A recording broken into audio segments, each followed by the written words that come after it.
10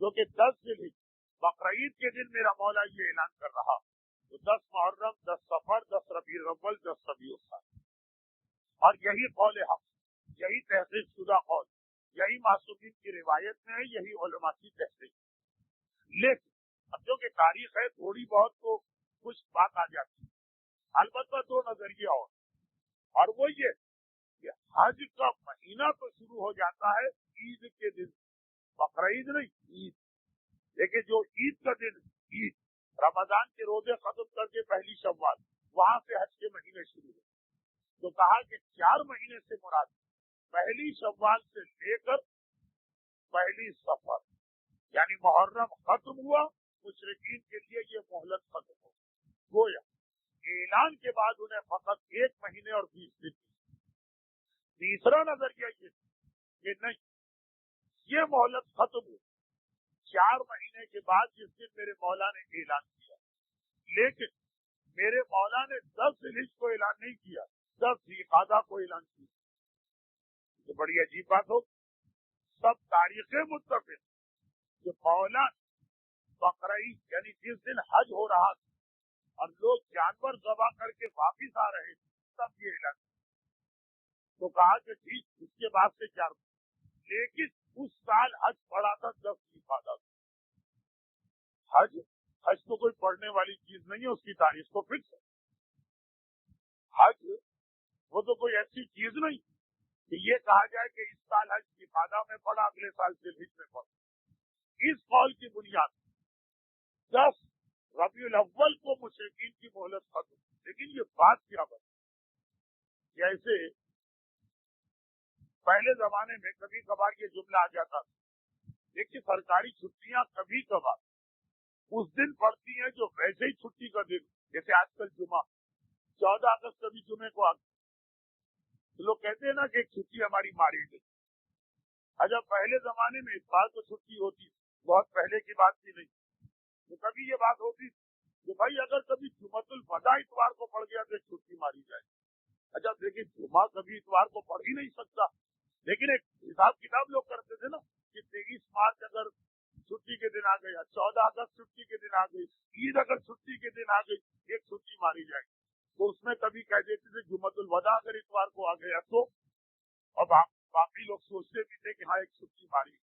لیکن جس طرح جمعۃ الوداع کبھی اتوار کے دن نہیں آ سکتا، جمعے کے دن آئے، یہ کیا بات تاریخ میں آتی کہ اس سال کا حج ذی الحجہ میں نہیں تھا، ذی القعدہ میں. ہاں یہ اسی سورہ توبہ کی آیت نمبر 37 پڑھ لیجیے گا آج گھر جا کر، کیونکہ وقت تو نہیں، میں بات کو اتنا بھی نہیں پھیلانا چاہتا ہوں کہ سمیٹی نہ جائے یہ بات. اچھا ایک مختصر سی بات، سورہ توبہ ہی کی 37ویں آیت، انما النسیء زیادۃ فی الکفر، خبردار مہینوں کو گھٹانا بڑھانا یہ کافروں کا طریقہ. اس سال سے پابندی لگ رہی. عربوں میں ایک خرابی یہ بھی آ گئی، جو میں نے کہا تھا نا کہ حج لغویات میں گر گیا، اس میں یہ ساری چیزیں. ایک خرابی یہ کہ عرب 4 مہینے جو اسلام نے احترام کے بتائے، کیا مطلب ان 4 مہینوں کے اندر جنگ نہ کر. اب عرب ہیں جنگجو قوم، کبھی کبھار وہ گھبرا جاتے، خصوصاً 4 میں سے 3 مہینے مسلسل آتے، ذی القعدہ، ذی الحجہ، محرم، یہ 3 احترام والے مہینے.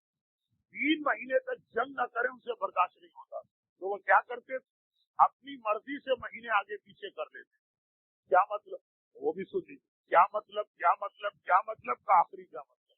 اور وہ یہ کہ ذی القعدہ کا مہینہ گزرا، ذی الحجہ کا مہینہ گزرا، اب محرم آ رہا، محرم میں بھی تلوار چلانا حرام. وہ اعلان کرتے اس سال ہم نے سفر پہلے کر لیا، محرم بعد میں کر لیا. تو آپ سفر پہلے آ گئے، 2 مہینوں کے بعد تیسرا مہینہ سفر کا، سفر میں تلوار چلانے کی اجازت، وہ قریظی کی، اس کے بعد پھر محرم آ گئی، پھر ربیع الاول آ گئی. یہ ایک عام طریقہ، البتہ ہر ایک کو یہ اختیار نہیں. ایک قبیلہ بنو کنانا کے سردار کو یہ اختیار کہ اگر مہینے آگے پیچھے کرنا تو یہ اس کی ذمہ داری. وہ آئے گا اور خانہ کعبہ کے قریب کھڑے ہو کے اعلان کرے گا کہ اس سال مہینے آگے پیچھے کیے. ایک تو یہ وجہ تھی. دوسرا عربوں کا ایک طریقہ یہ کہ آپ نے کل سنا، اور ویسے تو ہر ایک کو معلوم حج قریش اور مکے والوں کے بزنس کا بہترین موقع تھا. اس حج میں اتنا کما لیتے جو سارا سال چلتا. لیکن کبھی کبھار ایسا ہوتا حج بڑی شدید گرمیوں میں آتا تھا, جیسے ابھی بھی 2-3 سال پہلے سے مئی جون میں حج آ رہا, حاجیوں کی تعداد کم ہو جاتی, جبکہ آج تو ایئر کنڈیشن ہے اور ساری سہولتیں. تو اس زمانے میں یہ تھا کہ حج جب کبھی گرمیوں میں آتا تھا تو قریش سوچتے تھے کہ اس کے نتیجے میں لوگ کم آئیں, بزنس کم ہو, وہ حج کے مہینے آگے پیچھے کر دیتے. کہتے تھے کہ اس سال حج ذوالحج میں نہیں ہوگا, اس سال حج مثلا ربیع الاول میں ہوگا, اس سال حج مثلا شعبان میں ہوگا. یعنی جو مہینہ سردیوں میں پڑ رہا, جو مہینہ موسم بہار میں پڑ رہا, تو 4-4 6-6 مہینے وہ گھٹا بڑھا لیتے. تو کہا گیا ہے کہ 9 ہجری میں جس سال میرے مولا کو بھیجا, اس سال عربوں اعلان کر دیا تھا کہ حج اس سال ذوالقعدہ میں. ذوالحج بہت گرمی والا مہینہ ہے, ہم 1 مہینے پہلے حج کر رہے ہیں. تو اصل میں وہ ذوالقعدہ, لیکن اس سال حج ہو رہا تھا. اچھا, یہ مسئلہ ذہن میں رکھیے گا, اس کی وجہ سے بہت سے تاریخی مسئلے جو ہیں ان میں پرابلم پیدا ہوتا. مثلا ایک روایت یہ کہ پیغمبر اسلام کا حمل شکم مادر یعنی جناب آمینہ کے شکم اس تاریخ کو پڑھا جو حج کی تاریخ. یہ حمل منعقد ہوا تاریخ حج, تو حج تو ذوالحج میں, تو پیغمبر کی ولادت ربیع الاول میں ہو گئی, 3 مہینے کے بعد کیسے پیدا ہوگی؟ اگر ہم کہیں کہ نہیں پھر وہ اگلا ربیع الاول ہو گئی. یہ دونوں باتیں طے شدہ, کیونکہ یہ بھی معصوم کی حدیث کہ ہمارے جد جناب آمینہ ان کی والدہ حاملہ ہوئی تھی پیغمبر کے حمل سے حج کے دوران, جب لوگ بنا میں ہوتے وہ ذوالحج, یہ بھی طے شدہ بات. پیغمبر کی ولادت ربیع الاول ہے, یہ بھی طے شدہ بات. ذوالحج سے ربیع الاول تو 3 مہینے بنتے, 3 مہینے میں تو ولادت ناممکن. معجزے کو چھوڑ عام کر لیں. پھر کچھ نے کہا کہ نہیں پھر یہ اگلا ربیع الاول ہوگا, تو وہ 15 مہینے بنتے. نہ 3 مہینے میں حمل ہو سکتا ہے نہ 15. اب اس 2 روایتوں کا جواب کیا؟ جواب یہ جو قرآن کے سورہ توبہ کی 37 آیت میں آیا کہ اس سال عربوں حج ذوالحج میں رکھا ہی نہیں تھا, وہ حج رکھا تھا اس مہینے میں, اس سے ربیع الاول تک 9 بنتے. حج اس سال ذوالحج میں تھا ہی نہیں, رجب شعبان میں تھا. چنانچہ پیغمبر کا حمل رہا 9 مہینے, لیکن دیکھنے میں ہمیں لگا تھی. تاریخ سمجھنا بھی ایک مسئلہ, حدیثیں سمجھنا بھی ایک مسئلہ. ایک ناواقف آدمی تو کہے گا کہ وہ ذوالحج والی حدیث صحیح ہو, ذوالحج والی حدیث غلط ہو. ہر ایک کے بس کی بات نہیں حدیث سمجھ. عربوں کا یہ ایک عام طریقہ, بھائی ایسا بھی نہیں کہ کوئی وہ سالوں میں یہ کرتے کہ اتنا زیادہ رائج کا مہینے آگے پیچھے کر لے کہ قرآن میں اس کا ذکر آتا ہے کہ جو تم کر رہے ہو یہ کفر میں بھی زیادتی ہے اور آئندہ سے یہ حرام. 9 ہجری کے بعد اب نظام حج ایسا ہو گیا کہ نہ تو ذوالحج سے اس کو ہٹایا جا سکتا ہے اور نہ ہی کسی آدمی کو یہ اختیار ہے کہ مہینوں کی ترتیب کو بدل. بہت سارے تاریخی واقعات اب آپ کی سمجھ میں آئیں. جب آپ یہ سمجھ لیں گے کہ عرب اپنی مرضی سے رجب کو اٹھا کے ربیع الاول میں رکھ دیتے, ذوالحج کو اٹھا کے شعبان میں رکھ دیتے, رمضان کو اٹھا کے مثلا محرم میں رکھ دیتے, اور یہ کام طریقہ تھا. اس کی وجہ سے بھی کچھ تاریخوں میں پرابلم. اور آئیے تیسری اور آخری بات, یہ کیوں آیا؟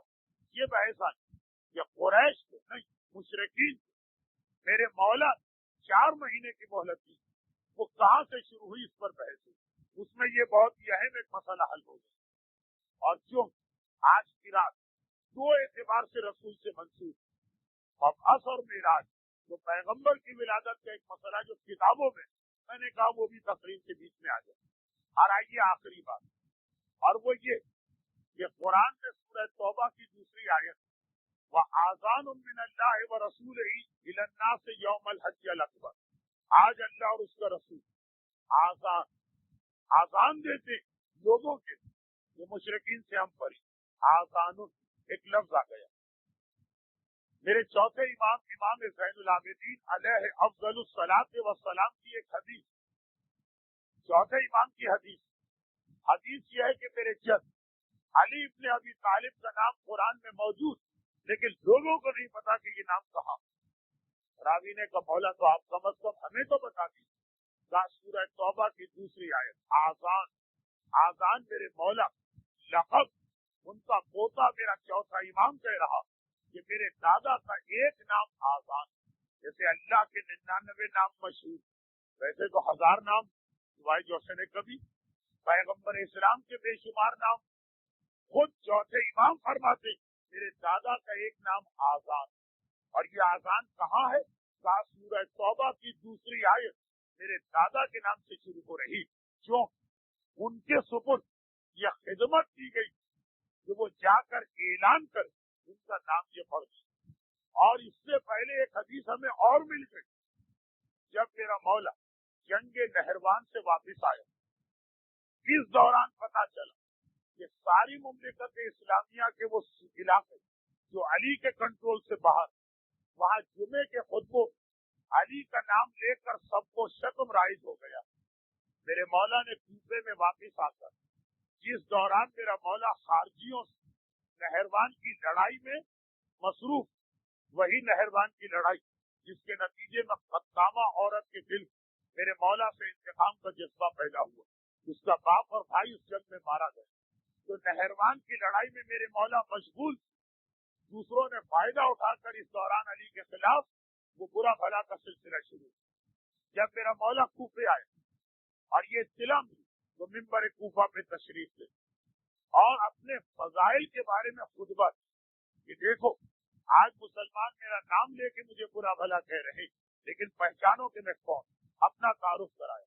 اسی میں ایک جملہ یہ کہا، وَأَنَا مُؤَذِّنٌ فِي الدُّنْيَا وَالْآخِرَةِ، میں تو وہ جسے دنیا میں بھی مؤذن بنایا گیا اور آخرت میں بھی مؤذن بنایا گیا۔ اچھا یہ جملہ ارشاد فرمایا، پھر خود ہی اس کی وضاحت کی اسی خطبے میں۔ سورہ آراف کے اندر قرآن اعلان کر رہا، سورہ آراف کی 44ویں آیت، مولا نے آیت کا حوالہ نہیں کیا، سورہ آراف میں اعلان، کیا اعلان ہے؟ قیامت کے دن آ جائے، جنت والے جنت میں گئے، جہنم والے جہنم میں گئے۔ جنت والوں نے جہنم والوں سے کہا ہمارے رب نے جو ہم سے وعدہ کیا وہ تو پورا کیا، یہ بتاؤ جو تم کو ڈرایا گیا کیا وہ بھی پورا ہو؟ انہوں نے کہا کہ ہاں وہ بھی پورا ہو۔ ادھر جنت و جہنم والوں کی بات ختم ہوئی، قرآن کی آیت وَأَذَّنَ مُؤَذِّنٌ بَيْنَهُمْ اللَّعْنَةُ اللَّهِ عَلَى الظَّالِمِينَ، بس فوراً ایک مؤذن کھڑا ہو ان دونوں کے درمیان، قسیم جنت و النار، جنت و جہنم کے درمیان ایک مؤذن کھڑا ہو۔ سورہ آراف کی 44ویں آیت، اور وہ کہے گا لعنت اللہ علی الظالمین، اللہ کی لعنت ہو ظالموں پر۔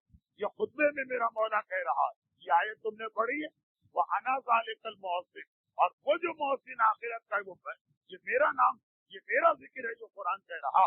اور پھر میرے مولا نے اس خطبے کا تیسرا جملہ لیکن کہا میں دنیا اور آخرت کو مؤذن، اور پھر آخرت والی آیت پڑھی تو کہا نا ذالک المؤذن، وہ مؤذن میں، اور پھر سورہ توبہ یہ دوسری آیت پڑھی اور کہا کیا تم نے قرآن میں یہ بھی نہیں پڑھا وَآذَانٌ مِّنَ اللَّهِ وَرَسُولِهِ، اللہ رسول کی جانب سے آج اعلان کہا وَأَنَا هَٰذَا الْمُؤَذِّنُ، اور یہ دنیا والا مؤذن بھی میں، وہ آخرت والا مؤذن بھی میں، یہ دنیا والا مؤذن بھی میں۔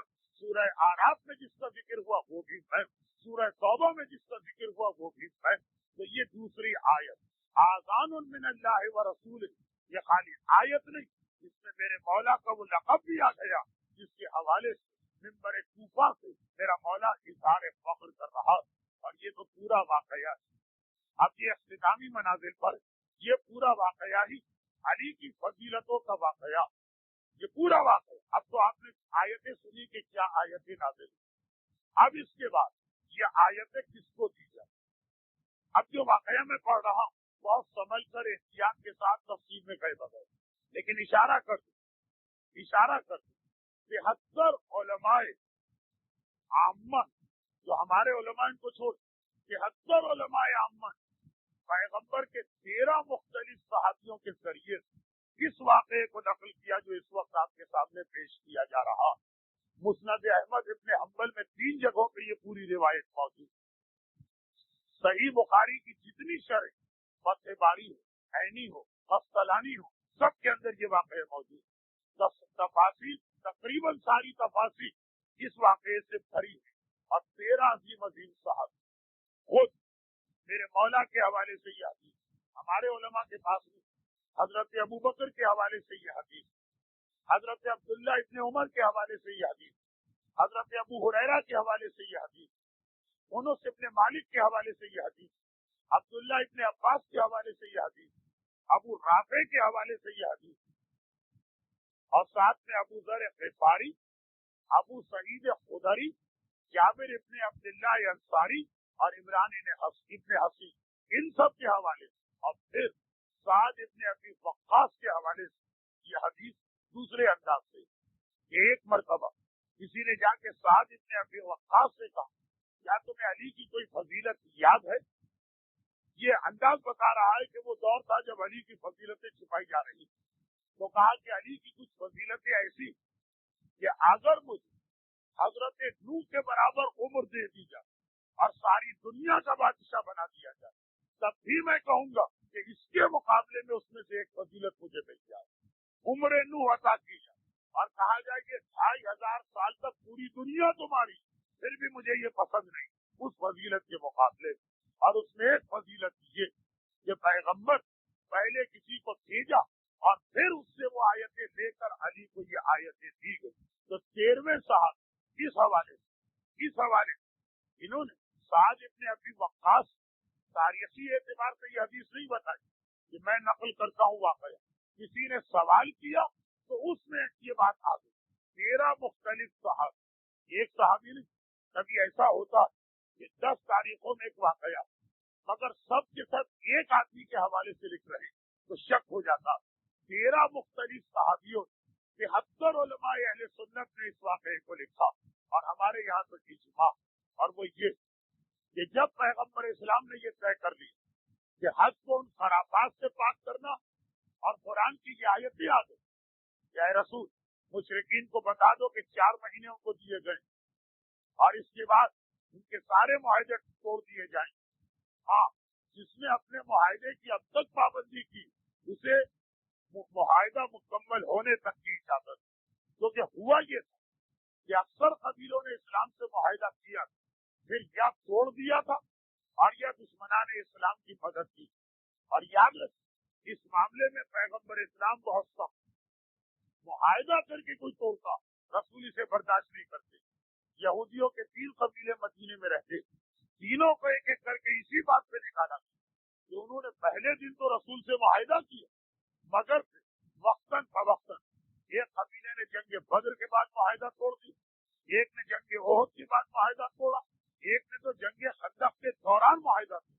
پیغمبر نے ایک لمحے کے لیے ان کو برداشت نہیں کیا، ہر چیز برداشت، لیکن معاہدہ کر کے توڑا جائے یہ برداشت نہیں، انہیں فوراً نکالا۔ اسی طرح مشرکین مثلا حدیبیہ کی صلح نامے 10 سال کا معاہدہ تھا، مشرکین نے توڑ، پیغمبر نے جیسے ہی دے چاہے وہ بعد میں معافی مانگتا ہے، نہیں، معاہدہ کر کے توڑا یہ برداشت نہیں۔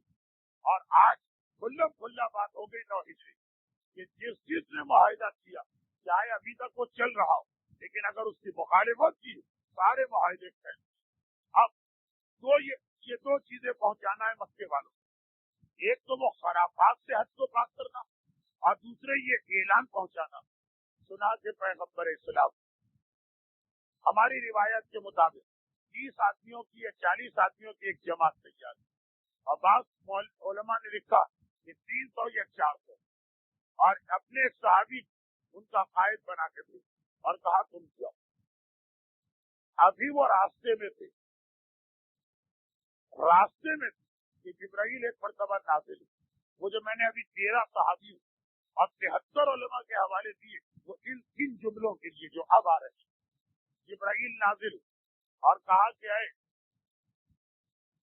اے رسول حکم خدا لا یوتیھا الا انت اور رجل منک، یہ وہ پیغام ہے جسے کوئی نہیں پہنچا سکتا، یا تم خود جاؤ اور رجل منک، یا اس مرد کو بھیجو کہ جو تم میں سے۔ ایک اور ہے کہ ولا یوتیھا الا انت اور رجل من اہل بیتک، یا تم جاؤ یا اپنے اہل بیت میں سے کسی کو بھیجو۔ اور ایک تیسری روایت لا یؤدیھا الا انت اور علی نام لے کے آیا، یا تم جاؤ یا علی کو بھیجو. یہ تین مختلف ورژن ملتے مگر تینوں کا لب لباب تھے. پیغمبر اسلام نے فوراً میرے مولا کو بلایا. یہ بھی ان مقامات میں سے ایک یا اللہ کے رسول جان بوجھ کر علی کو پیچھے کیا تاکہ بعد میں کسی کو اعتراض نہ ہو کہ ہر جگہ علی کو آگے کیا جاتا. آپ کو یاد خندق کی لڑائی میں بھی ہمارے اپنے آپ کو وہ چیلنج کر رہا تھا، رسول بار بار بتا رہے علی ابھی تم نہیں بول، ابھی تم نہیں بول. ہر ایک کے لیے دعوت. آپ کو پتا تھا خیبر میں رسول بیمار پڑ کے لشکر اسلام کو اس کے حال پہ چھوڑ چکے اور علی کو نہیں بلایا جا رہا. آپ کو پتا کہ اور تو اور دعوت ذیل میں بار بار جو پوچھ رہے تھے ہے تو جو میری مدد کر کے میرا وسیع بنے، اور 3 بار علی کو بٹھایا. انہی میں سے ایک یہ سورہ برات کا موقع تھا کہ اللہ کے رسول شروع سے علی کو اپنے ساتھ رکھا اور کہا نہیں یہ کام دوسروں کے سپرد کیا جائے. ابھی ابھی جنگ تبوک ختم ہوئی، اس کے حوالے سے میرے مولا کے بارے میں واضح پیغام آ گئے کہ جہاں رسول نہ ہو وہاں امت کو علی کے پاس جانا. اب پروردگار دوسرے انداز سے یہی پیغام بھجوا رہا کہ جہاں رسول نہ جا سکے وہاں بھی کوئی اور نہیں جا سکتا، علی ہی کو جانا. پیغمبر نے پھر بھی علی کو روک لیا، لیکن ابھی وہ پیغمبر کا بھیجا ہوا قافلہ چند فرلانگ کے فاصلے پہ گیا. اب اس میں ایک بحث ہے ہمارے علماء کے نزدیک. ذوالحلیفہ یعنی مسجد شجرہ یعنی پیار علی جہاں سے احرام باندھتے وہاں تک بھی یہ نہیں پہنچے تھے کہ تبدیلی ہو. کیا مطلب ذوالحلیفہ کہاں ہے؟ مدینے کے قریب.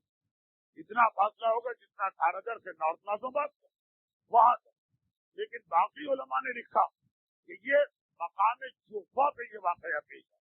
جوفا کا مطلب ہے آدھا راستہ، مکی اور مدینے کا آدھا راستہ. بہرحال واقعہ یہ ہوا ادھر پیغمبر نے تیار کر کے بھیجا، ادھر جبرائیل نے آ کے کہا کہ اے رسول یہ کیا کرتے؟ خدا کا حکم ہے کہ نہیں، یہ قرآن پہنچانا ہے، اسلام پہنچانا ہے، ہر ایک نہیں جاتا. یا تم جاؤ یا رجل من کا جو منیت کی منزل پر ہے اس کو جانا، جو اہل بیت میں سے ہے اس کو جانا، علی کو جانا. پیغمبر اسلام اپنی سواری کا اونٹ بلوایا. پیغمبر کے گھوڑے کا بھی ایک نام ہے، خچر کا بھی ایک نام ہے، اونٹ کا بھی ایک نام. اونٹ کا نام ہے غضبہ. غضبہ کو بھجوایا، بلوایا اور مولا سے کہا تم اس میں بیٹھ کے جاؤ، ایک پہچان بھی بن جائے گی دور سے رسول کے اونٹ پہ کون آ رہا سوائے رسول کے قاصد کے اور کون آئے.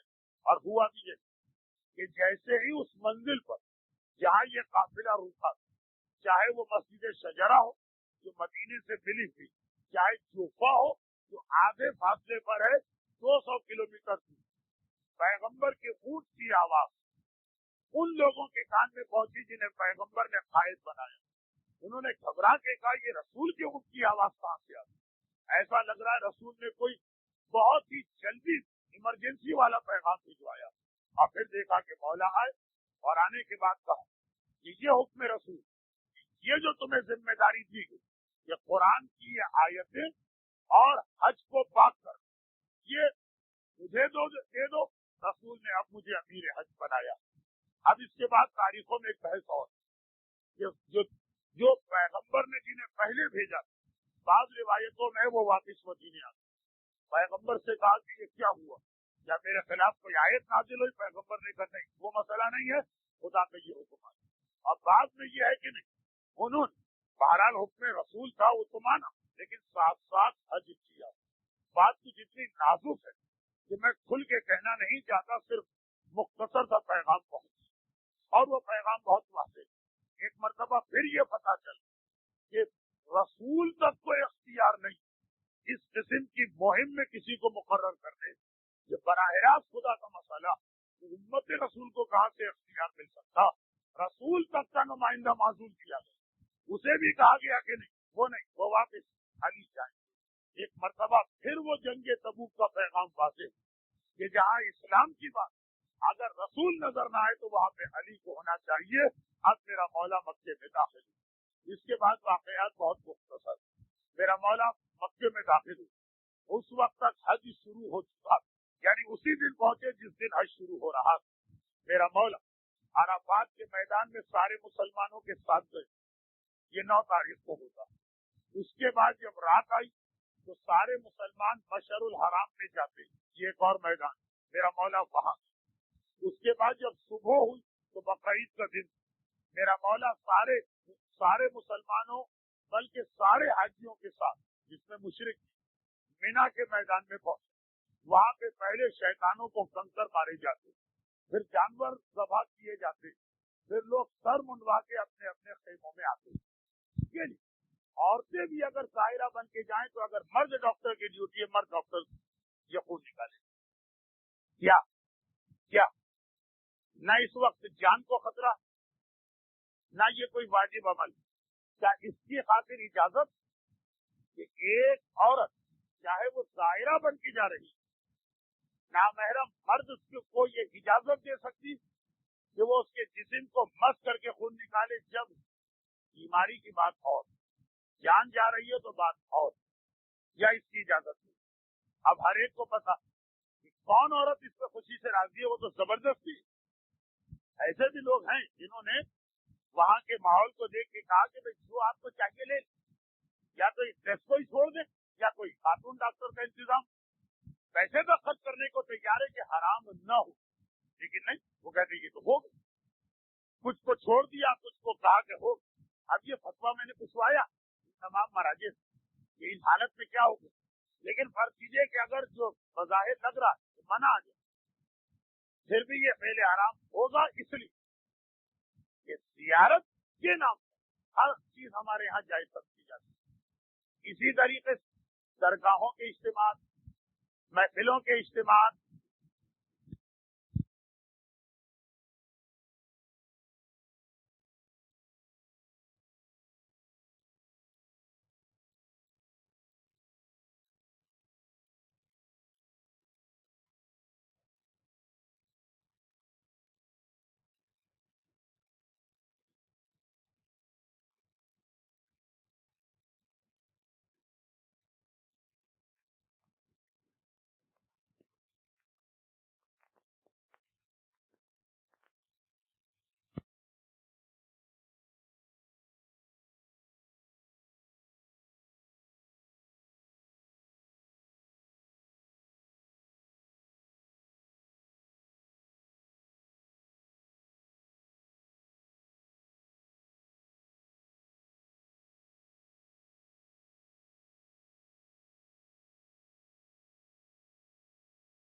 اصل پر اعتراض کرے کہ لباس کیوں اتار رہے، یہ تو نہیں کہا جائے گا نا کہ یہ خانہ کعبہ کا دشمن یا یہ حج کا دشمن.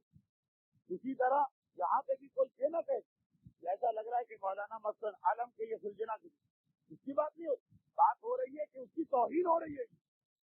یہ محبت نہیں ہے، یہ اس کی توہین ہے.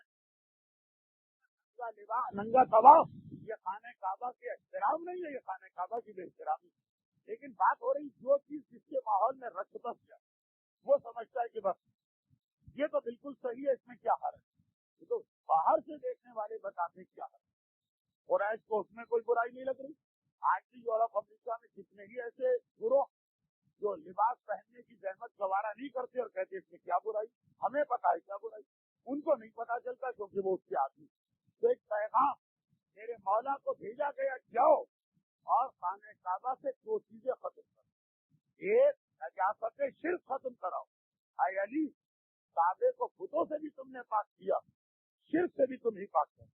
اور دوسرا یہ لفظیات کے رسم و رواج جس کے اندر نام شریعت کا آ جائے کہ ہم نجس اور حرام سے بچنے کے لیے ننگا طواف کر رہے ہیں اور کام شیطان کر رہے ہیں. اے علی یہ بھی تمہارے علاوہ کوئی یہ ڈیوٹی انجام کرتے. میرا مولا ان تمام اعمال حج میں سب کے ساتھ اور ان تمام مواقع پر وہ پیغام دیتا آ رہا. عرفات میں بھی یہ کہا، پھر رات کو جب لوگ مزدلفہ گئے وہاں بھی یہ کہا، اور اگلے دن جب لوگ بڑے شیطان کو کنکر مارنے پہنچے، بقرعید کا دن کنکر مارنے پہنچے، وہاں تو میرے مولا نے سارے مجمع کو روکا. تاریخ میں جملے ہیں میرے مولا کے. پہلے میرے مولا نے کہا یا ایھا الناس انی رسول اللہ الیکم، 3 مرتبہ یہ جملہ دہرایا.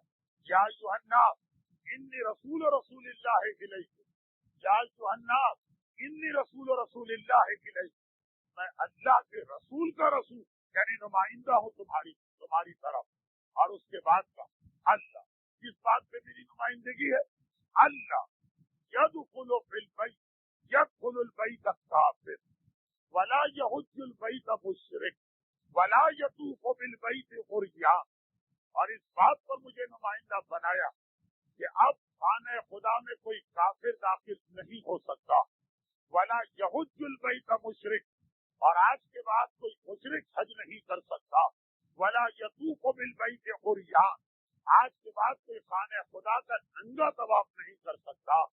3 اور چوتھا اعلان، جس نے معاہدہ نہیں توڑا جب تک مدت ہے اس کا معاہدہ باقی، اور جو ایک بار بھی اپنے عہد کے خلاف ورزی کر چکا چاہے مدت باقی ہو، آج وہ سارے معاہدے ٹوٹ رہے. اور ایک کتاب میں لکھا 5واں اعلان بھی کیا. تمام کتابوں میں 4 اعلان مگر ایک حدیث میں 5واں بھی، اور یہ اعلان کیا کہ جنت میں بھی کوئی مشرک داخل نہیں ہوگا. اور یہ اعلان کرنے کے بعد سورہ توبہ کی آیتوں کی تلاوت، اگرچہ عرفات میں بھی یہ ہو چکا، اس کے بعد مزدلفہ میں بھی یہ ہو چکا، لیکن خصوصی اعلان جس میں سارے مجمع کو روکا گیا وہ تھا 10 تاریخ بقرعید کا دن، جس دن یہ اعلان کیا گیا. یہ یاد رکھیں عربی بقرعید کے دن کا نام ہے یوم النحر. نحر سبھا کے معنی سبھا والا دن. سنا چھٹے امام کی حدیث ہے انہ هو یوم النحر، یہ اعلان جس دن ہوا وہ یوم نحر ذبیحے کا دن، جانور قربان کرنے کا دن تھا. میرے مولا بڑے شیطان کے قریب کھڑے ہو کے یہ اعلان کیا، مگر ختم نہیں ہوا. اس کے بعد 2 دن لوگ اور مینا میں رہتے، شیطانوں کو کنکر مارتے، 2 راتیں قیام کرتے. 3 دن میرے مولا نے اعلان کا سلسلہ جاری رکھا اور ننگی تلوار کو ہلاتے ہوئے حالت حج میں ہتھیار کو چھپانے کا حکم. مگر چونکہ سورہ توبہ پہلے دن سے ہی جلالی سورہ بسم اللہ تک کو روک لیا گیا، تو میرے مولا ننگی تلوار کو ہلاتے ہوئے یہ اعلان کر رہے. اور اس دوران ایک آدھ مرتبہ نئے مشرکوں کو تعجب ہوا، یہ کون آدمی ہے جو بے خوفی کے ساتھ لاکھوں مشرکوں اکیلا آدمی اس طرح سے ڈرا رہا. لوگوں نے ایک دوسرے سے پوچھا یہ کون؟ تو بدر و احد و خندق علی کی تلوار کا مزہ چکھے ہوئے گھبرا کے کہنے لگے اس سے نہ بولنا، یہ ابو طالب کا بیٹا. ایک مرتبہ 2 آدمیوں کو ذرا غیرت آئی مشرکوں میں، اور وہ علی کے سامنے گئے اور کہا کہ ہم لاکھوں کے مجمع مشرکین لاکھوں ہمارے مجمع میں ہم ہی کو ڈرا رہے اور ہم تو کب سے تمہیں ڈھونڈ رہے تھے ہمیں انتقام دینا. یہ دو آدمی، ایک کا نام فراش ہے، ایک کا نام شعبہ. یہ کس کا انتقام لینا چاہتے ہیں؟ یہ عامر ابن عبدود کے دو بھائی، خندق کا انتقام. اور کہا تو ویسے ہی ہم تمہیں ڈھونڈ رہے اور تم نے لاکھوں مشرکوں کے درمیان اس طرح ہمیں چیلنج کیا اور ہم پر پابندی لگائی. میرے مولا ایک مرتبہ کا رسول مجھ پہ پابندی لگا چکے کہ دوران حج میں اپنی طرف سے پہل نہیں کروں، لیکن اگر تم آغاز کرو گے تو مجھے اجازت ہے. بس یہ جو سنا ایک مرتبہ دونوں پیٹ پھرا کے بھاگے اور مجمع میں غائب ہو گئے. اس کے علاوہ اس دوران قیام کہیں سے بھی کوئی کسی میں ہمت و جرأت ہی نہیں ہوئی کہ کوئی آواز بلند کرتا. یہ علی نے اپنی ذمہ داری ادا کی. اس کے بعد پھر کوئی حج ایسا نہیں کہ جس میں مشرک کو خانہ کعبہ میں داخل ہونے دیا گیا، جس میں کافر کو سرزمین مکہ پہ آنے دیا گیا، جس میں عریان کو طواف کرنے کی اجازت دی گئی. یہ بتا دیا جائے کہ کل تو جو گفتگو ہوئی اس میں ایک مسئلہ یاد رکھیے، اگر عورت اور مرد لباس پہنے ہوئے اور جسم ٹکرا رہا ہے اس طرح کے کپڑے سے کپڑا ٹکرا کھال سے کھال میں تو وہ حرام نہیں، وہ عام زندگی میں بھی جائز ہے جب تک کہ نیت میں خرابی نہ ہو، اور زیارت و طواف کے درمیان بھی جائز.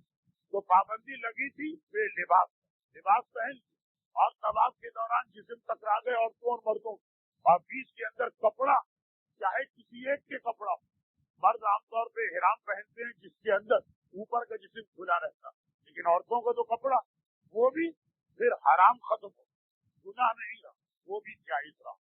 لیکن عورت کے بازو بھی کھلے اور کھلے بازو سے ٹکرا تو یہ حرام ہو گیا. اور ایسی عورت کا طواف بھی غلط، کھلے بازو سے جیسے نماز غلط ہے طواف بھی غلط، اور اس کو مجمع سے ہٹ جانا بھی واجب. لیکن میرے مولا یہ جو اعلان کیا اس کے بعد پھر ابھی تک اور انشاءاللہ قیامت تک یہ کبھی کھل کے کسی میں ہمت نہیں ہوگی اس کی مخالفت کرے. لیکن ادھر مدینے اللہ کا رسول بہت پریشان، اس لیے کہ مولا کو لاکھوں کے مسجد میں بھیجا پورے یقین کامل کے بعد کہ شیر خدا گیا، مگر پیغمبر کے لیے ضروری کہ پریشانی کو اظہار پریشانی کرے تاکہ اس کے حوالے سے بھی علی کی فضیلت سامنے آئے. اب پرانا زمانہ ٹیلی فون تو ہے نہیں، ڈاک کا سسٹم اس طرح کا تو نہیں، کوئی ٹی سی ایس DHL وغیرہ بھی نہیں، فیکس اور ٹیلی پرنٹر بھی نہیں. مدینے کے اندر آپ نے سنا نا کہ مدینے سے تو مسلمانوں کو نہیں بھیجا گیا، وہ تو سارا مدینہ لوگوں نے دیکھا یہ پیغمبر روز بروز چہرے کا رنگ زرد پڑ رہا ہے اور جسم کام رہا. لوگ گھبرا گئے، کسی کی ہمت نہیں پڑی کہ پیغمبر سے وجہ پوچھے.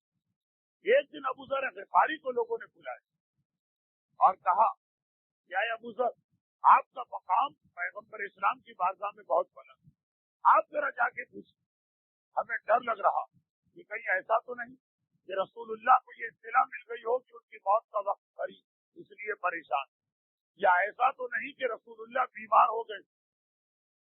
ابو ذر غفاری آئے، اللہ کے رسول آپ اس وقت مجھے بہت پریشان لگ رہے ہیں، لوگوں نے مجھے یہ سوال دے کے بھجوایا.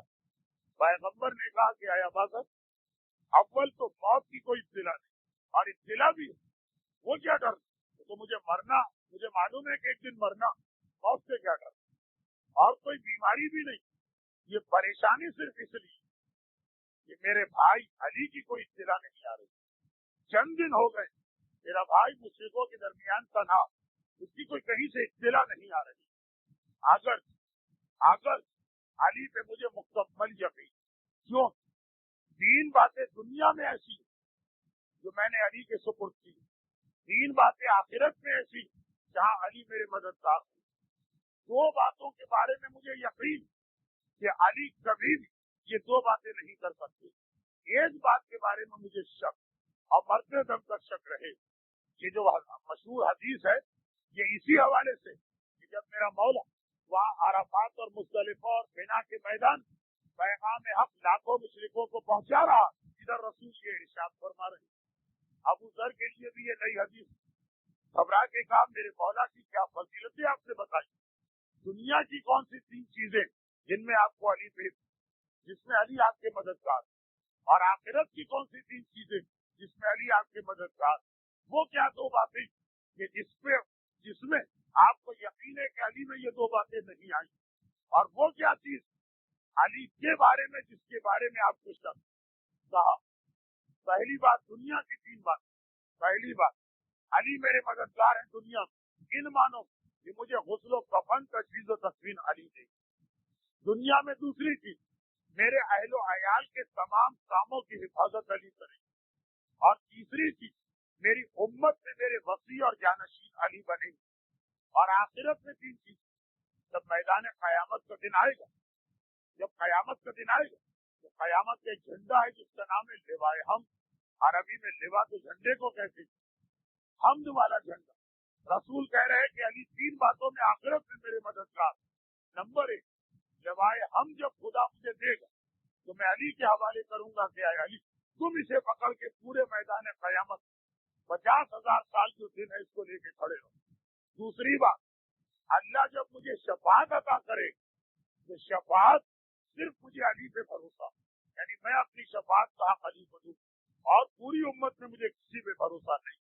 اور تیسری بات جب جنت کی کنجیاں مجھے دی جائیں تو ان کنجیوں کو سنبھالنے میں علی میرے مددگار ہو۔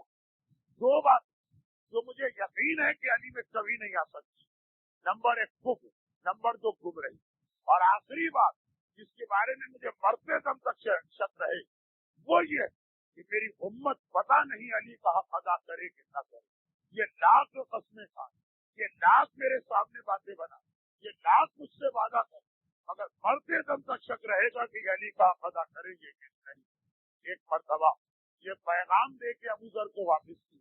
اب آپ سوچ لیجیے، تاریخ میں آگے نہیں لکھا، سوچ لیجیے سارے مسلمان انتظار کر رہے ہیں کہ ہم نے ابو ذر کو نمائندہ بنا کے بھیجا، وہ کیا جواب لاتے، وہ جواب بہت عجیب لاتے کہ پیغمبر کی زبان سے پورا قصیدہ علی ابن ابی طالب کی فضیلت میں، اور سب کو سننا پڑ رہا، جو کہ سب تیار بیٹھے تھے مسجد کے اندر کہ ابو ذر پتہ نہیں رسول کی بیماری کی خبر لائیں گے کہ رسول کی موت کی خبر لائیں گے۔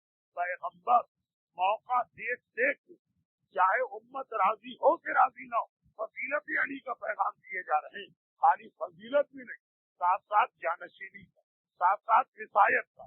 یہ جنگ تبوک سے سلسلہ چلا اور چل رہا، اور اس کے بعد پھر وہ آخری واقعہ پیش آیا جس پر علماء اس واقعے کو مکمل کر دیتے ہیں اور کہتے ہیں کہ یہ واقعہ مکمل ہوا یعنی حج کے دوران علی کا سورہ براءت یا سورہ توبہ پہنچانا، آخری واقعہ۔ اور وہ یہ کہ اب دن گزر رہے، اب دوبارہ لوگوں نے پیغمبر سے کچھ پوچھنا مناسب نہ سمجھا، یہ سوچ کر کہیں کوئی اور فضیلت نہ بیان کر دے، لیکن واقعہ یہ بنا کہ دیکھیے ویسے یہ طریقہ کار جو علماء لکھتے کہ روزانہ رسول اللہ جب فجر کی نماز پڑھاتے تو مصلی پر بیٹھے رہتے اور بہت دیر تک۔ اچھا لوگ بغیر پیغمبر کی اجازت کے کیسے جائیں؟ علی رسول کے بالکل پیچھے نماز پڑھتے، اور یہ علی کی ایک ذمہ داری تھی کہ پیغمبر تو اپنے مصلی پہ فجر سے لے کے سورج نکلنے تک اس کے بعد بھی بیٹھے، تھوڑی دیر کے بعد علی مڑتے تھے اور مجمع سے کہتے تھے اب تم جا سکتے ہو، رسول نے اجازت دے۔ فجر کی نماز کے بعد صفوں سے اٹھنے کی اجازت ہمیشہ علی کے ذریعے سے امت کو پہنچتی، رسول مڑ کے بھی نہیں دیکھتے، وہ تو مصلی پر بیٹھے۔ اب جو علی چلے گئے مکہ تو یہ چند دن کون یہ پیغام دی، کسی کی سپرد کی ذمہ داری نہیں کی۔ اب رسول خود جب مناسب سمجھتے مثلا 15 منٹ بعد، آدھے گھنٹے بعد ملک کے نمازیوں سے کہتے ہیں تم جا سکتے، تم جا سکتے۔ ابو ذر غفاری کہتے ہیں ایسا ہی اختلاف، یعنی جب علی نہیں ہے تو رسول ہے علی، اور کوئی تیسرا آدمی ان معاملات میں بیچ میں نہیں آ رہا۔ ابو ذر کہتے ہیں یہ ایک دن مجھے ضروری کام، جیسے ہی نماز ختم ابھی پیغمبر 15 منٹ کے بعد کہیں میں آگے بڑھوں تو اللہ کے رسول آج مجھے اجازت دے، ضروری کام سے مجھے شہر مدینہ سے باہر جانا۔ ابو ذر بیت المال کے نگران جس میں زکات کے جانور جمع ہوتے اور یہ مدینے سے باہر ایک چراگاہ بنائی. پیغمبر نے اجازت دے دی میں چل. جیسے ہی میں مدینے سے باہر نکلا میں نے دیکھا میرا مولا جب تنہا گھوڑا دوڑاتا ہوا مکے کی جانب آ رہا. ایک مرتبہ آگے بڑھ میں اپنے مولا کو سلام کرتا ہوں اور کہتا ہوں یا امیر المومنین اللہ کا رسول اس دن سے آج تک آپ کے بارے میں بہت پریشان. مولا نے مسکرا کے کہا اب تو میں آ گیا ہوں. میں نے ایک مرتبہ کہا یا امیر المومنین ایک میری خواہش اور وہ یہ ہے کہ آپ بہت آہستہ آہستہ آگے اور مجھے اجازت دیجیے کہ میں جلدی سے مدینے جاؤں. میں چاہتا ہوں پیغمبر کو یہ خبر میرے ذریعے سے دی. یہ خواہش ابو ذر کا ایک اصرار. میرا مولا مسکرایا جاؤ ابو ذر تمہاری خواہش ہے اور ان کا رتبہ اتنا بلند ہے تمہیں اجازت. ابو ذر کہتے میں اتنی تیزی سے واپس آئے کہ ابھی تک پیغمبر نے عام مسلمانوں مسجد سے جانے کی اجازت نہیں دی. گئے اور الٹے قدموں آئے اور دور ہی سے یعنی مسجد کے دروازے سے پکارتے ہوئے آئے اللہ کے رسول مبارک ہو مبارک ہو مبارک. پیغمبر تو سب جانتے ہیں یہ تو فضائل علی کو مختلف انداز سے پیش کرنے کا اسلوب ہے. ایک مرتبہ کہا کہ اے ابو ذر کس بات کی مبارکباد. کہا اللہ کے رسول میرا مولا اور آپ کا بھائی اور وسیع علی آ گیا. آپ اتنے دن سے پریشان تھے علی آ گئے. پیغمبر اسلام دیکھیے اللہ کے رسول کو جذباتی انسان نہیں لیکن فضائل علی اتنے زیادہ اور اس انداز سے پہنچانا اور اب وہ زمانہ قریب آ رہا یہ بار بار یاد دلانا. چنانچہ کہا اے ابو ذر اس خوشخبری کو مشتق لانے کے نتیجے میں جنت تم پہ واجب ہو گئی. فقط اس وجہ سے باقی چیزیں نہیں اس لیے کہ تم نے علی کے آنے کی بشارت مجھے دی جنت تم پہ واجب ہو گئی. ابو ذر کا مقام ان کا احترام ان کا جنت ان کے لیے پہلے سے لیکن اس ذریعے سے بتا رہے ہیں کہ خالی فضیلت علی میں اتنا کہہ دینا کہ آپ کے بھائی اور وسیع آ گئے کا تم پہ جنت واجب. اب اختیار پیغمبر مصلی سے کھڑے اور کہا کہ آج کہیں کوئی شخص نہیں جائے سب میرے ساتھ چلیں گے علی کے استقبال سے. حیران و جبر تو کرا کچھ خوشی کے ساتھ کچھ ادارے ناگواری مگر اب تک رسول زندہ تو ہے کھلا مخالفت تو نہیں. یہ سارا مجمع چلا اور ایک مرتبہ پیغمبر جیسے ہی علی کے قریب پہنچے اس سے پہلے کہ علی آگے بڑھ کر پیغمبر کے ہاتھوں کو بوسا پیغمبر نے اپنی باہیں علی کے گلے میں ڈال دی. علی کی پیشانی کا بوسا لینا شروع کر دیا اور کہا کہ اللہ میری زندگی کی اہم ترین خوشیوں میں سے آج یہ خوشی دکھائی ہے اور اللہ بہتر جانتا کہ تم ہی کو اس مہم پہ بھیجنا. میرے مولا نے کہا میں آپ کو تفصیل سنانا چاہتا ہوں کہ مجھے سب معلوم اللہ بہتر جانتا تمہارے علاوہ کسی اور کے لیے وہاں پہ جانا سزاوار ہی نہ تھا. پیغمبر اسلام خوش اور بے انتہا خوش میرے مولا کی واپسی کو میرے مولا کے یہاں پہ آ جانے. یہ تو خیر علی اللہ کا رسول اس کا تو جو بھی استقبال کرے جتنا بھی ان پہ خوشی ظاہر کرے وہ کم لیکن یاد رکھے مولا تو خیر مولا لیکن ویسے پیغمبر اپنی عام امت پر بھی انتہائی مہربان. آج سیرت رسول اس منزل پہ آ کے ختم. اب اس کے فوراً بعد یہ میرا مولا کب آیا ہو یہ 15-16 ذی الحجہ ہو اور اسی دوران نجران کے عیسائی مدینے آ کے بیٹھے تھے. وہ ان کا مناظرہ چل رہا اور مباحلہ ہونے والا اسی حج کے فوراً بعد ایک ہفتے کے اندر انشاءاللہ خدا نے طاقت دی توفیق دی زندگی تو یہ سلسلہ اگلے سال بس مباحلے سے شروع ہو. وہ لوگ بیٹھے ہوئے نجران میرا مولا باہر اس دوران وہ نصارے نجران ہے بات چل رہی اور اب مباحلہ ہونے والا انشاءاللہ تفصیل آئندہ سال. لیکن خیر علی تو وسیع علی تو جانشین علی تو مددگار علی تو وزیر علی تو دعائے رسول کی قبولیت. یہ رسول تو اتنا مہربان یہ رسول تو اتنا مہربان کہ اپنی امت ایک ایک مرد و زن کا خیال کرتا. یہی سورہ توبہ جس کا جلالی پہلو آپ نے مجھ سے 2 دن مسلسل سنا اس کی آخری 2 آیت جن کے بارے میں معصوم کی حدیث کہ اگر کوئی یہ شخص یہ آخری 2 آیتیں پڑھ اور اسے لکھ کے اپنے پاس رکھ کے سفر پہ جائے تو سفر میں اسے کوئی آفیب اور مصیبت نہیں آئی. سورہ توبہ کی آخری 2 آیت ذرا دیکھ شروع میں کتنا جلال اور کتنی ناراضگی اور آخر میں کتنی رحمت کہ اگر لکھ کے اپنے پاس رکھو تو سفر کی تمام مصیبتوں مصیبتوں سے بچ جاؤ. ان آخری 2 آیتوں پہلی والی آیت یہی سورہ توبہ جو آج موضوع کا آخری آیت ارشاد ہو رہا لقد جاءکم رسول من انفسکم عزیز علیہ ما عنتم حریص علیکم بالمؤمنین رؤوف الرحیم. تمہارے پاس وہ رسول آیا کہ جو عزیز علیہ ما عنتم، اس کو بہت ناگوار گزرتا، اسے غم ہوتا جب تمہیں کوئی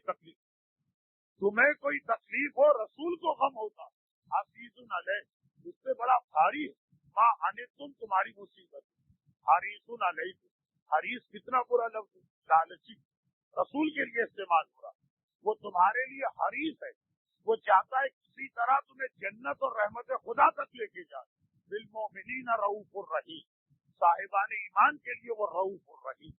لیکن رؤوف اور رحیم سورہ توبہ کے شروع میں اللہ نے اپنے لیے استعمال کیا اور سورہ توبہ کے آخر میں رسول کے لیے استعمال کیا. رؤوف اور رحیم کی صفت آخر سورہ جلال مشرکین سے بات ہو رہی، تذکرہ ہو رہا ہے اللہ رؤوف اور رحیم اگر تم پہ رحم نہیں کرے. یہ جمال جب اسی سورہ توبہ کے آخر میں بات مومنوں تک پہنچی تو اللہ نے وہ رسول بھیجا یہ تم پہ مہربان ہے. اللہ کا رسول مہربان ہے اپنی امت، اور اتنا مہربان کہ آج کی رات یہ معراج کی رات، آج کی رات اللہ کے رسول کے آسمانوں پہ جانے کی رات، آج کی رات پیغمبر اسلام وہ شرف عطا ہونے والا جو اولین و آخرین، عام انسان تو عام انسان، انبیاء کو نہیں ملا، اولیاء کو نہیں ملا، خدا کے معصوم بندوں کو نہیں ملا. آج اس سرور کائنات کے سر پہ ایک طرح سے عہدہ معراج کا تاج رکھا جانا، قاب قوسین اور ادنا، خدا کے اتنا قریب ہونا ہے کہ صرف خدا ہوگا اور رسول ہوگا، وجود ان کے اور کوئی نہ ہوگا. آج اس ساری کائنات کا دورہ بھی رسول کریں گے، اور آج اس ساری کائنات کے لیے بشارت بھی رسول لے کے آئیں. یہی وجہ کہ کل کے روزے کی بڑی فضیلت، بے انتہا فضیلت. معصوم ارشاد فرماتے ہیں کہ جو کل کے دن کا روزہ رکھے، جب رجب ختم ہونے 3 دن باقی رہ جائیں، 27، 28 اور 29، 27 اس دن جو روزہ رکھے اللہ اسے قیامت میں ہمارا ساتھی بنائے گا، اور خالی ساتھی نہیں، وجب لہ الجنہ، اس سے جنت واجب کرے، اور وجعل فی درجتنا یوم القیامہ، اور قیامت میں اللہ اسے ہمارے درجے میں رکھے گا. جس درجے میں آل محمد ہوں اس درجے میں وہ رکھا جائے گا کہ 27 رجب کا روزہ اس خلوص اور محبت اہل بیت کے ساتھ رکھے، وہ ہمارے درجے میں ہوگا. دیکھیے آل محمد کا ساتھی بننا اور اس درجے میں ہونا، اور البتہ غلام بن کے اس درجے میں ہوں گے. اور پھر ایک اور حدیث، 27 رجب کا روزہ امان لہ من سکرات الموت وشدت القبر واحوال. 27 رجب کا روزہ موت کی تکلیف اور عذاب قبر سے نجات کا بہترین ذریعہ. بڑی تاکید ہے کل کے روزے کی. لیکن وہ ٹیکنیکل مسئلہ یاد رکھتے ہوئے کہ جس پر کوئی قضا روزہ باقی ہے وہ سنتی روزہ نہیں رکھ سکتا، وہ قضا ہی روزہ رکھتی. اور قضا روزے قضا کا ثواب بھی ملا، سنت کا ثواب بھی ملا.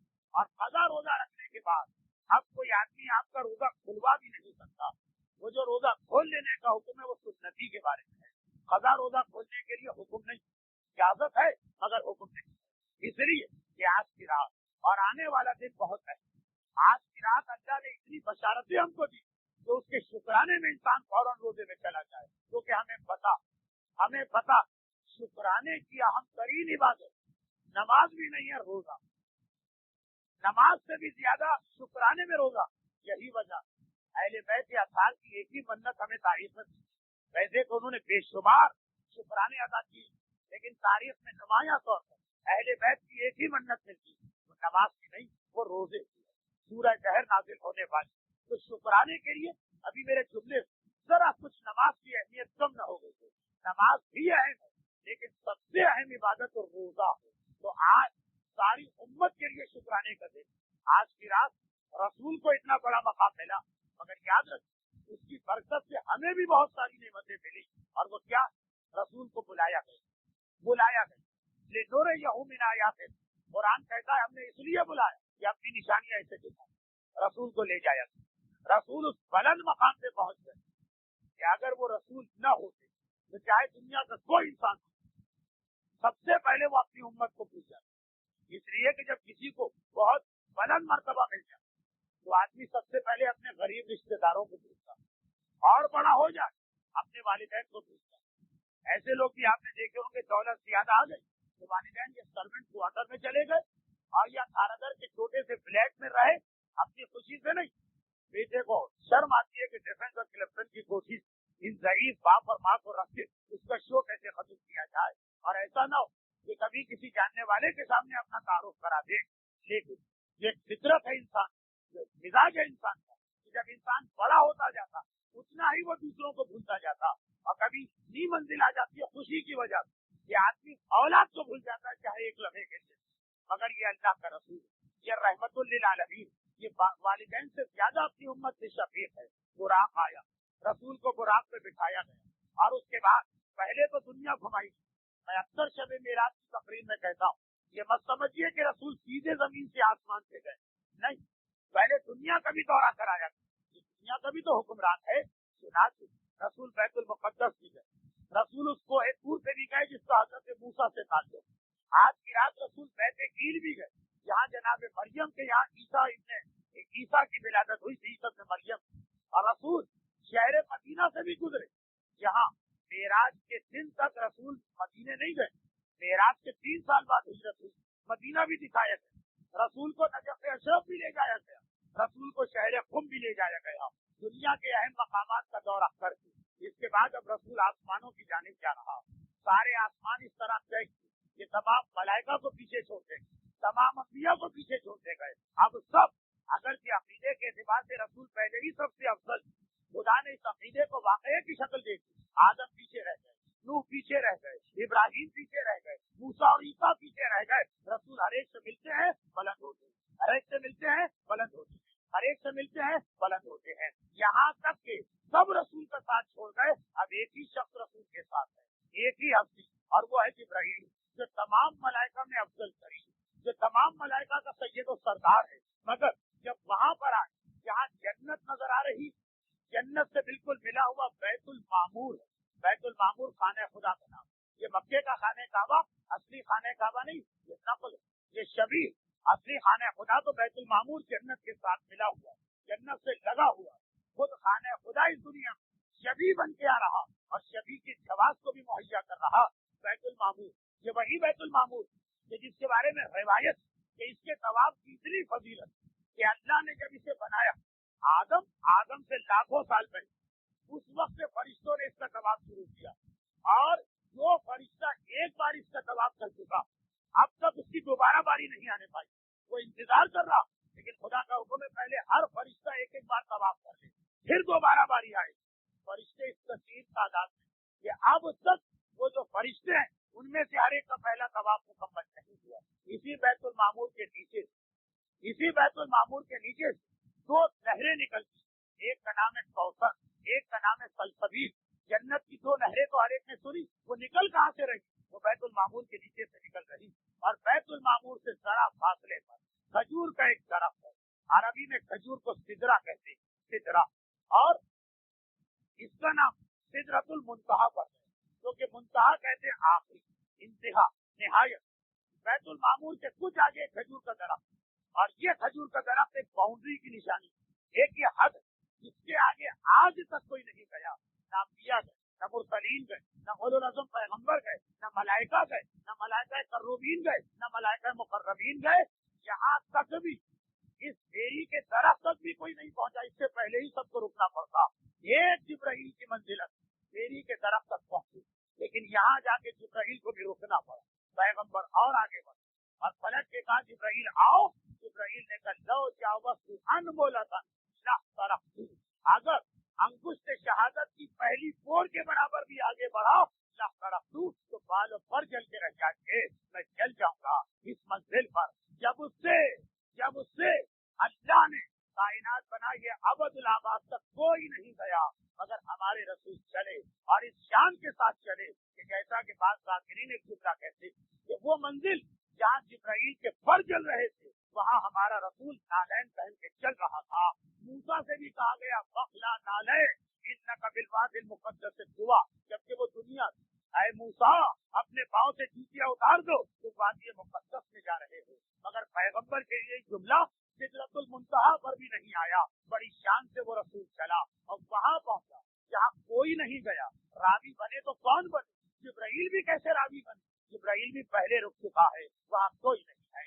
ایسی منزلت پہ رسول پہنچے، فضیلتیں پہ فضیلتیں، فضائل پہ فضائل دیکھتے ہوئے پہنچے، لیکن جیسے ہی وہاں پہنچے ایک مرتبہ پیغمبر کی زبان پہ جو پہلا جملہ آیا، نہ اپنے بارے میں تھا، نہ اپنی اولاد کے بارے میں تھا، نہ علی کے بارے میں تھا، نہ فاطمہ کے بارے میں تھا۔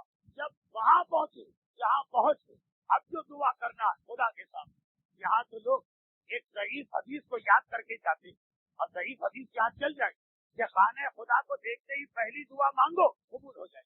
کیسی دعائیں لوگ مانگتے ہوئے جاتے ہیں؟ یا اپنے بارے میں، یا اولاد کے بارے میں، یا رزق کے بارے میں، یا صحت کے بارے میں۔ مگر یہ اللہ کا رسول ہے۔ اتنی فضیلتیں دیکھنے کے بعد ہم تو پھر بھی خانہ خدا پہنچتے ہیں بہت تھکے کھانے کے بعد، تھکے ہوتے ہیں، پریشان ہوتے ہیں، پھر بھی دعا اپنے لیے، اور وہاں پیغمبر اتنی فضیلتیں مل گئی۔ اب تو پیغمبر اتنی خوشی کے عالم میں ہونا چاہیے، لیکن وہاں بھی پیغمبر نے علی کو پہلے یاد نہیں کیا، فاطمہ کو پہلے یاد نہیں کیا، اپنے آپ کو پہلے یاد نہیں کیا۔ پہنچے اور ہاتھ اٹھا کے کہا ربنا لا تؤاخذنا ان نسینا او اخطانا ربنا ولا تحمل علينا اصرا كما حملته على الذين من قبلنا ربنا ولا تحملنا ما لا طاقة لنا به واعف عنا واغفر لنا وارحمنا انت مولانا فانصرنا على القوم الكافرين۔ دعا امت کے بارے میں ہو رہی، دعا ہمارے بارے میں ہو رہی، دعا آپ کے بارے میں ہو رہی، اور امت کے بھی متقی لوگوں کو یاد نہیں کیا، امت کے بھی گناہ گاروں کو یاد کیا۔ وہاں رسول پہنچا اور سب سے پہلے اپنی امت کے گناہ گار یاد آ گئے۔ ارے یہ دنیا میں رہنے والے شیطان کے وسوسوں میں مبتلا، ارے آج جو لینا ہے پہلے ان کے لیے لے کے جاؤ۔ ربنا لا تؤاخذنا ان نسینا، اے خدا اگر بھولے سے کوئی گناہ ہو جائے ہم سے مواخذہ نہ کرنا، اور اخطانا یا اگر ہم خطا کر جائیں تو اے خدا ہمارا مواخذہ نہ کرنا۔ ربنا ولا تحمل علینا اسرا، اے خدا ہم پر وہ بوجھ نہ ڈال کما حملته علی الذین من قبلنا، جو بوجھ تو نے ما قبل کی امتوں پہ ڈالا تھا۔ ربنا ولا تحملنا ما لا طاقة لنا به، اے خدا ہمیں کوئی ایسا حکم نہ دے جس کے اٹھانے کی طاقت نہیں ہے۔ واعف عنا، ہمیں معاف فرما، واغفر لنا، ہماری مغفرت فرما۔ اور اس کے بعد پیغمبر اب آخری دعا پہ پہنچ رہے ہیں، انت مولانا فانصرنا علی القوم الکافرین، اور ہمیں قوم کافرین پہ فتح و نصرت عطا فرما۔ قوم کافرین کی بات بھی آخر میں آ رہی ہے۔ پہلا خیال رسول نے اپنی امت کا کیا اور گناہ گار امت کا خیال کیا۔ میرے یہ ماننے والے جو ظہور امام تک مشکل ترین حالات میں زندگی گزاریں گے، ایسا نہ ہو حکم شریعت مشکل بن جائے۔ کیوں؟ اس لیے کہ معراج کی رات ایک عجیب تاریخ بن رہی ہے۔ معراج سے پہلے عقیدوں کی تعلیم کیا جاتا اور معراج کے بعد اب شریعت کی تعلیم شروع ہونے والی۔ معراج سے پہلے احکامات شریعت بہت کم، یعنی توضیح المسائل، یعنی حلال و حرام۔ اب پیغمبر سمجھ رہے ہیں کہ آج کی رات کے بعد شریعت نازل ہونا شروع ہوگی۔ پیغمبر نے فوراً کہا اے خدا اگر کہ تو حاکم ہے، اگر کہ تو خود ارحم الراحمین ہے، لیکن میں اس امت کا باپ ہوں، میں اس امت کا عادی ہوں، تجھ سے درخواست کرتا ہوں جو شریعت نازل ہو میری امت کی سہولت کا خیال رکھنا، میری امت کی کمزوری کا خیال رکھنا۔ ایسا بوجھ نہ ڈال جو نوح اور موسیٰ، عیسیٰ اور ابراہیم کی امتوں پہ ڈالا گیا۔ صدقے جائیے اس ذات رسالت کے جس نے اس منزلت پر پہنچ کر بھی پہلی دعا نہ اپنے لیے مانگی، پہلی دعا نہ اپنی اولاد کے لیے مانگی، پہلی دعا ہمارے لیے مانگی، آپ کے لیے مانگی، گناہ گاروں کے لیے مانگی، شریعت کو سہل بنانے کی دعا مانگی، خدا سے مسلسل مغفرت کی دعا مانگی۔ یہی نتیجہ ہے کہ اگر علماء کرام تو بہت تفصیل سے بیان کرتے، لیکن چونکہ وقت تقریباً میری تقریر 1.5 گھنٹے ہونے والی، وقت بہت ختم، 1.5 گھنٹہ تو میں سوچ کے آیا کہ چند منٹ ہیں 1.5 گھنٹے تفصیل میں نہیں جاتا ہوں، لیکن ہم بچ گئے۔ پہلے زمانے کی امت پانی نقصان کرے کہ مر جاؤ، وضو اور غسل پانی سے کرنا ہے، تیمم کی اجازت، آج اجازت مل گئی۔ پہلے زمانے کی امت اگر کپڑا نجس ہو جائے تو پانی سے پاک نہیں ہوگا، اتنا کپڑا کاٹ کے پھینکنا پڑے گا، چاہے اس کے لیے لباس بدلنا پڑے۔ پہلے زمانے کی امت گھر میں نماز نہیں پڑھ سکتے، مسجد جانا پڑے گی، چاہے تمہارے گھر سے 10 میل دور، ہر نماز کے وقت وہاں جانا. اور کیسی نماز؟ دن میں 50 نمازیں پڑھنا ہے پہلے زمانے کے اوپر. 50، 24 گھنٹے میں 50، یعنی ہر آدھے گھنٹے کے بعد نماز، اور وہ بھی گھر میں نہیں. جاؤ مسجد کی جانب، راتوں کو اٹھ کے نماز پڑھو. کتنی رحمتیں، کتنی پریشانیاں. اور سب سے بڑی چیز رسوائی اور ذلت. مومن ایک طرح سے تھوڑی تکلیف برداشت کر سکتا ہے، مگر رسوائی اور ذلت پہلے زمانے میں جہاں کسی نے گناہ کیا اس کی پیشانی پہ گناہ کا داغ نمودار ہو گیا، اس کی پیشانی پہ وہ سیاہ دھبا آ گیا کہ دیکھنے والوں کو پتا چل گیا آج یہ گناہ کر کے آ رہا، آج یہ حرام کر کے آ رہا. لیکن ہمارا رسول ہمارے لیے یہ ساری سہولتیں لے کے آیا. ہم گناہ بھی کریں گے، اس رحمت للعالمین کی شب معراج کی دعا کی برکت ہے ہمارا گناہ خدا پردہ ڈالتا ہے، خدا ہمارے گناہ کو چھپا رہا ہے. یہاں تک روایت میں ہے کہ شب معراج خدا نے کہا اے حبیب، نہ صرف یہ کہ گناہ کی نشانی کو میں نے مٹا دیا، بلکہ جب بھی تمہارا کوئی امتی گناہ کرے گا، ایک روایت میں 2 گھنٹے اور ایک میں ہے 12 گھنٹے تک اس کا گناہ لکھا بھی نہیں جائے گا. یعنی کرامن کاتبین کو بھی پتا نہیں چلے گا کہ اس نے کیا گناہ کیا. پھر اگر توبہ کر لے تو اور توبہ نہ کرے تب جا کے یہ گناہ لکھا جائے گا. یہ اتنی برکتیں ہمیں کیوں مل رہی ہیں، یہ اتنی رحمتیں ہمیں کیوں مل رہی ہیں؟ اگر ہم امت موسیٰ میں ہوتے، ہمارے لاکھ لاکھ سلام اللہ کے نبی کلیم اللہ موسیٰ پر، لیکن اگر امت موسیٰ میں ہوتے یہ سہولتیں نہ ملتی. ہمارے لاکھ لاکھ سلام روح اللہ عیسیٰ ابن مریم پر، لیکن اگر امت عیسیٰ میں ہوتے ہمیں یہ سہولتیں نہ ملتی. احترام اور عقیدت سے ہمارا سر جھک جائے خلیل خدا ابراہیم کی بارگاہ میں، لیکن اگر ہم امت ابراہیم میں بھی ہوتے تب بھی ہمیں یہ سہولتیں نہ ملتی. ہم کتنے خوش قسمت ہیں کہ پیدا کیا گیا رحمت للعالمین کی امت میں، پیدا کیا گیا اس کی امت میں کہ جس نے ہر منزل پر اپنے ماننے والوں کو پہلے یاد رکھا، اپنے اور اپنی اولاد کے بارے میں بعد میں تذکرہ کیا. وما كنا معذبين وانت فيهم. یہ بھی معراج کی آیت. اے حبیب، ہم اس امت کو عذاب دے ہی نہیں سکتے ہیں اس لیے کہ تو ان کے درمیان ہے. اب تو آ گیا، تیری رحمت کے طفیل ان کو عذاب نہیں ملے گا. ورنہ داڑھی مونڈنے پر بغیر چھلکے کی مچھلی لوگ بنے ہیں، ورنہ دوسروں کا مال کھانے پر اللہ نے ریچھ کی شکل میں لوگوں کو تبدیل کیا ہے، ورنہ نجاست اور طہارت کا خیال نہ کرنے پر عورتوں کو خرگوش بنایا گیا ہے، ورنہ کاروبار میں چیٹنگ اور فراڈ کرنے پر پوری قوم بندر بن گئی ہے. ان میں سے کون سا گناہ ہم نہیں کرتے؟ کیا ہمارے یہاں کاروبار میں فراڈ نہیں؟ کیا ہمارے یہاں نجاست و طہارت میں لاپرواہی نہیں ہے؟ کیا ہمارے یہاں داڑھی منڈوانے کا رواج نہیں ہے؟ کیا ہمارے یہاں مال مومن کو چوری کرنے کا رواج نہیں؟ سب کچھ ہے، مگر یہی گناہ موسیٰ کی امت نے کیا تو خرگوش، یہی گناہ عیسیٰ کی امت نے کیا تو بندر، یہی گناہ ابراہیم کی امت نے کیا تو مصری، اور یہی گناہ ہم نے کیا تو فقط اس لیے کہ ہم کلمہ پڑھتے ہیں اس رسول کا. خدا نے کہا کہ تیرا غضب رسول کی وجہ سے رحمت میں بدل جاتا ہے. نظر انداز کرو، معاف کرو، مہلت دو، موقع عطا کرو، اس لیے کہ انہیں تکلیف ہوگی تو ان کی وجہ سے رسول کو تکلیف ہوگی. اور جس طرح ہم اپنی اولاد کی تکلیف برداشت نہیں کر سکتے، رسول ہماری تکلیف برداشت نہیں کر سکتے، اللہ بھی اپنے حبیب کی تکلیف برداشت نہیں کر سکتا.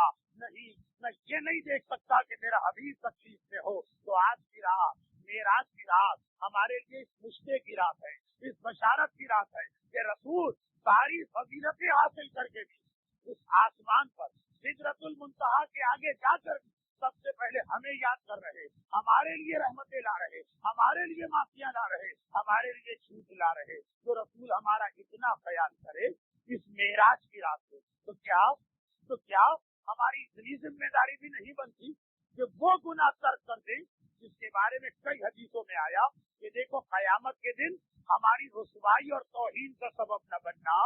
وہ رسول ہمیں اتنا یاد رکھے، وہ رسول ہمارا اتنا حق ادا کرے، وہ رسول ہر جگہ ہمارے حق میں دعا کرے، اور ہم اس رسول کے احترام میں اپنے کچھ گناہ چھوڑنے کو تیار نہیں. اور تو اور اس رسول کا اتنا بھی ہم نے لحاظ نہ کیا کہ اس کی بیٹی کا حق یعنی خمس کو سب نہ کرے. وہ رسول جو ہمارا اتنا خیال کرے، ہم مومن ہو کر اسی کی بیٹی کے حق کو خود بھی غصب کرنے والوں میں شامل ہو جائے. وہ رسول ہمارا اتنا خیال کرے اور ہم اتنا بھی نہ سوچے کہ اس رسول کے بیٹے حسین کو کسی مومن کے